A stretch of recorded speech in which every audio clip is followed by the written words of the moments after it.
Valendo? Bom, pessoal, bom dia. Bom dia. Estamos fazendo então a gravação da nossa primeira videoaula. Essa videoaula é referente ao capítulo 1 do Harvey, volume 1, tá? O livro que a gente está usando. Esse primeiro capítulo é o capítulo que trata de medição, tá? Física é ciência. Tudo que é ciência tem relação com a natureza, certo? Como que a gente interage com a natureza? Como que a gente consegue desvendar o comportamento natural?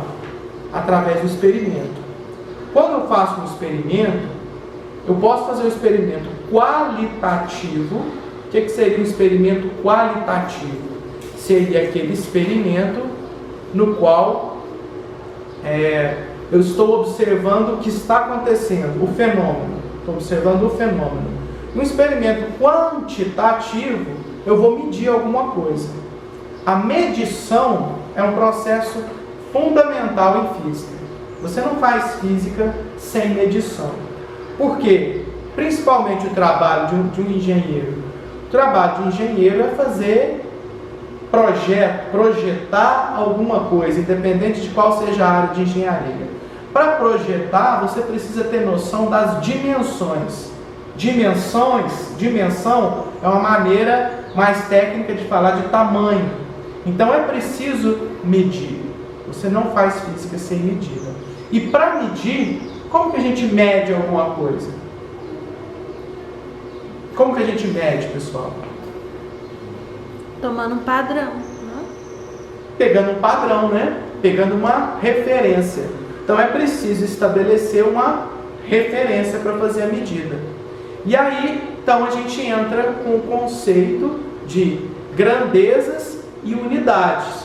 O que seria a grandeza? A grandeza é aquilo que eu estou medindo. E o que seria a unidade?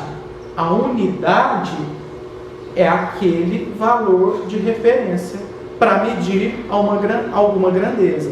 Por exemplo, se eu estou falando de comprimento é uma grandeza. Comprimento é uma grandeza. Que unidades de medida eu posso usar para comprimento? Metro, centímetro, milímetro. Polegadas, quilômetros, onças. Sabia que tem uma unidade de medida que chama onça? Deve ser o tamanho de uma onça. Pés. Pé é aproximadamente o tamanho de um pé.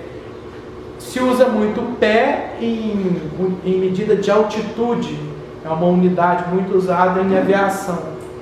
Pés, ou feet em inglês.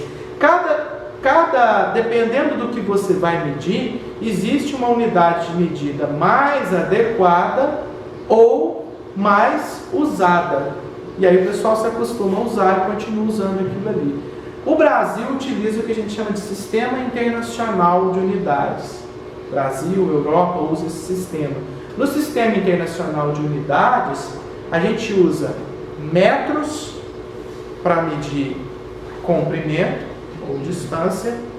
A gente usa quilograma para medir massa e usa segundos para medir tempo.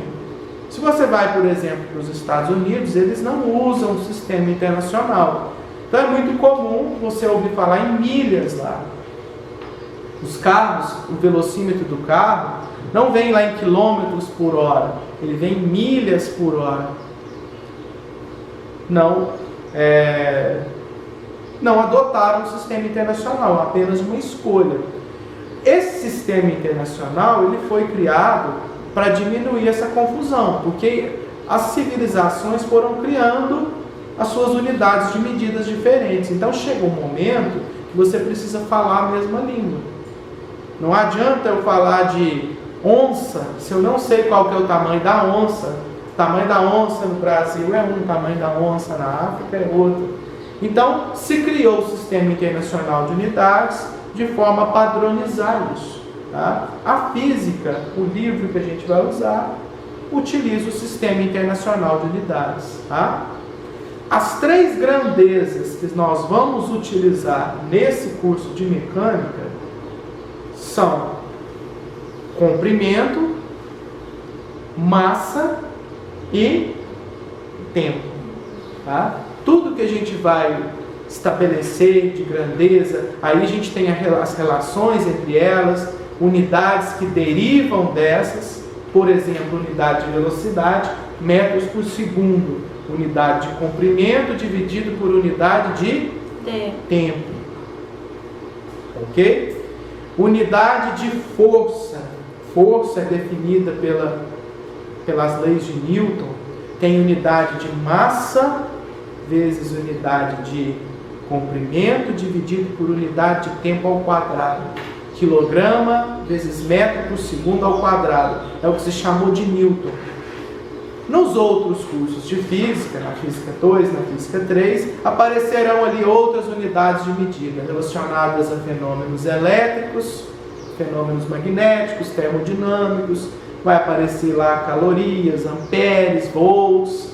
Mas nesse curso de mecânica, nós vamos trabalhar com essas três unidades, com essas três grandezas: massa, comprimento e tempo. E as unidades no sistema internacional são metro, segundo e quilograma para massa. As demais são múltiplos e submúltiplos. O quilômetro ou quilograma é um múltiplo da unidade fundamental, no caso metro e grama, tá certo? No próximo tópico a gente vai ver como faz a conversão desses múltiplos e submúltiplos.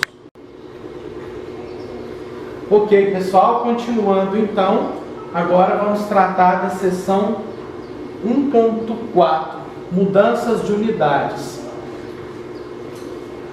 Para toda unidade, a gente pode trabalhar também com múltiplos e submúltiplos dessa unidade dentro de um sistema decimal. Tá? O que é isso, um sistema decimal? Temos múltiplos de 10 vezes, 100 vezes, 1000 vezes o valor da unidade, ou submúltiplos 1/10, 1/100, 1/1000. Esses múltiplos e submúltiplos são muito úteis para a gente adaptar a unidade, aquele tamanho, às dimensões mais adequadas. Por exemplo, nós não vamos tratar da distância entre duas cidades em milímetros. Vai ficar um número muito grande e desajeitado, até certo ponto desajeitado de se lidar.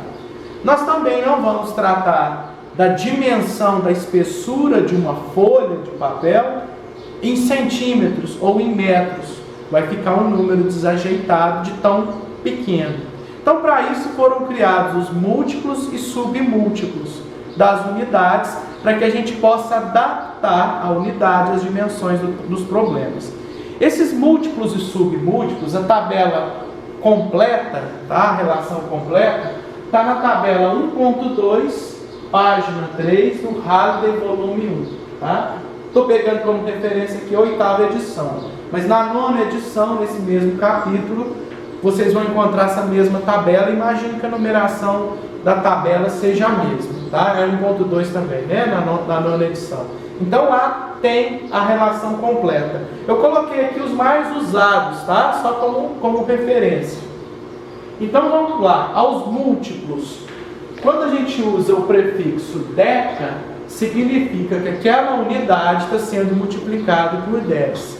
Então, usando metro como referência, um decâmetro corresponde a 10 metros, ok? Um decâmetro, 10 metros. Um hectômetro corresponde a 100 metros. O sufixo hecto significa 100. Utilizando a notação de potência de 10, que a gente vai utilizar muito nesse curso, quem tem dificuldade, nas próximas aulas traga essa dificuldade para a gente trabalhar, porque é fundamental saber fazer conta com potência de 10. Na verdade é muito mais fácil, tá? É muito mais fácil fazer a conta com potência de 10 do que com o número, né, na notação normal. Quilo, 10 na 3 ou por 1000. 1000. Então, quando a gente fala de 1 quilograma, estamos usando 1000 gramas. O Sistema Internacional de Unidades usa um múltiplo como referência para massa. É usado quilograma e não grama. Isso porque as grandezas, o que a gente mede em mecânica, aparece muito mais a escala de quilograma do que de grama. Só por isso. Outros sistemas de referência podem usar a grama como sistema principal, tá? Então, no sistema internacional, é um múltiplo da unidade fundamental, que é grama, que é utilizado. Mega, 10 na 6. Aí o pessoal da computação já utiliza muito essa unidade, né? Quando a gente fala de megabytes, 1 milhão de bytes. Agora, giga. E já estamos falando também em tera, né? Terabytes. Já temos aí os nossos HDs, né? Já tem muito computador que sai com HD em terabytes, né? 1 tera seria o próximo aqui, 10 na 12, que é o que? Milhão, bilhão, o tera seria trilhão, 1 trilhão de unidades, tá ok? Indo para baixo, olhando para os submúltiplos, os mais utilizados são o décimo, 1 decímetro significa 1 décimo de metro, ou você multiplica por 10 na menos 1, né? Esse x aqui é vezes, né? Vezes 10 na menos 1. O centímetro, a unidade dividido por 100, ou multiplicada por 10 na menos 2, que dá na mesma. Multiplicar por 10 na menos 2 ou dividir por 100 é a mesma coisa, não é isso? O mili, por 1000, 10 na menos 3. O micro, aí a gente vai para o domínio das coisas muito pequenas. Por exemplo, o micro, lá no laboratório de física, vocês vão ver nas aulas práticas, que a gente tem lá no laboratório um dispositivo que a gente chama de micrômetro. Ele é usado para medir grandezas da ordem de microns. Um micro é 10 na menos 6. Tá? Por exemplo, você vai medir a espessura de uma folha, de uma única folha. Isso já é da ordem de micros. 1 milímetro já é uma unidade grande para você medir a espessura de uma folha. Micros. E depois uma outra unidade que a gente fala muito hoje, que é nano. Já ouviram falar em nanotecnologia, nanociência? Nano é a escala de grandeza da ordem de 10 na menos 9, ou dividido por 1 bilhão. Essa é a escala de grandeza da distância interatômica. Se você pegar um cristal, quando a gente fala de cristal em física, a gente está falando de materiais que têm uma estrutura atômica periódica, bem organizada. Então a prata, por exemplo, é um cristal. Foge um pouquinho da nossa noção coloquial de cristal, né? Cristal, a gente pensa ali naquela coisa que brilha e tal. Dentro da física, da química, cristal é isso. É um material que tem um arranjo periódico bem organizado. Um cristal de prata, a distância entre dois átomos é dessa ordem de grandeza, 10 na menos 9 nanômetros. Então hoje em dia se fala em nanociência, nanotecnologia, porque o ser humano já chegou numa escala de desenvolvimento que ele é capaz de manipular a natureza a nível nano. E o resultado disso, dessa capacidade de se manipular átomos, está aí no bolso da maioria de vocês, está aqui nessa câmera, nas telas LCD, nas telas de LED, nos microprocessadores. Tá? Então hoje já se faz eletrônica a nível nanométrico. Tudo isso possibilitou a compactação dos dispositivos eletrônicos. O primeiro computador ocupava um andar inteiro de um prédio, né? O pessoal da computação aí conhece essa história. Hoje esse smartphone que você carrega no bolso tem uma capacidade de processamento muito maior do que aquilo. Isso só foi possível quando o ser humano conseguiu manipular a natureza a esse nível nanométrico. Tá? Então a palavra da moda hoje, nano. mas não é o menor, né? Ainda existem outras unidades menores, tá? Pico, por exemplo, 10 na menos 12, tá certo? A tabela completa vocês encontram aqui, tá? No ponto 2, como eu disse. E alguma dúvida? Bom, a gente vai ver aqui agora, né, um exemplo rápido de como que a gente faz essa conversão de um submúltiplo para outro submúltiplo, certo? Quando a conversão de unidades, quando a conversão é feita entre duas unidades de natureza diferente, por exemplo, vou converter de metro para polegada, eu preciso de uma tabela.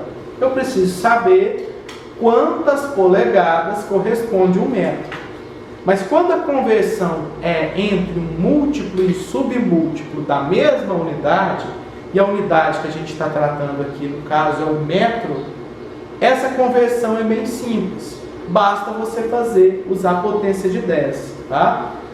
Nosso exemplo aqui, nós queremos converter 2,56 km em centímetros. Queremos expressar essa distância de 2,56 km em centímetros. Olha aqui, de quilômetro para centímetros, a gente tem 5 casas. Hectômetro, decâmetro, 2, 1, 0, menos 1, menos 2. Então podemos perceber o quê? Que centímetro é uma unidade 10 na 5 vezes, o x aqui é de vezes, tá? 10 na 5 vezes menor do que quilômetro. Ok? Em 1 quilômetro, a gente tem 10.000 centímetros. Essa é a relação entre os dois. Então, se eu vou expressar o mesmo número em uma unidade que é 10 na 5 vezes menor, esse número, então o valor expresso, o número, será 10 na 5 vezes maior. Então, 2,56 quilômetros corresponde a 2,56 vezes 10 na 5 centímetros. Ok? Como regra geral, é bom verificar o seguinte: se eu estou indo de uma unidade maior para uma menor, o número aumenta para compensar isso. O que eu estou querendo expressar é a mesma coisa, só que em uma unidade diferente. Então, se eu estou indo de uma unidade grande para uma unidade pequena, o meu número vai ficar maior. Ok, gente? Ok. Anda com a vírgula. Isso significa andar com a vírgula para a direita. Em potência de 10 significa multiplicar por uma potência positiva. Ok? 10 na 5 aqui no caso. Quando a conversão é feita de uma unidade menor para uma unidade maior, é o processo inverso.